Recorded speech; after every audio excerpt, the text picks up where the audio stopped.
అనకాపల్లి విజయరామరాజుపేట వద్ద railway under bridge ని ఢీకొట్టి lorry driver పరారయ్యాడు. Anakapalli మండలం క్వారీ నుంచి బండరాళ్ల లోడుతో వెళ్తున్న లారీ డ్రైవర్ గడ్డర్ను ఢీకొట్టి ఆపకుండా వెళ్లిపోయారు. అనకాపల్లి మండలంలో క్వారీలు అన్ని ఎంపీ సీఎం రమేష్ కన్సర్న్లో నడుస్తున్నాయని ఆరోపిస్తున్నారు స్థానికులు.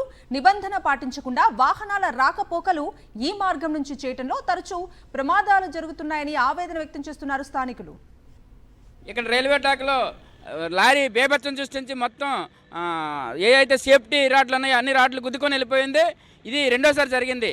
ఎందుకంటే ఈరోజు అనకాపల్లి పార్లమెంటు సభ్యులుగా సీఎం రమేష్ అయిన తర్వాత మొత్తం క్వారీలన్నీ కూడా ఆయన అండర్లో తీసుకొని మొత్తం సీఎం రమేషే మొత్తం క్వారీలు చెప్పారు.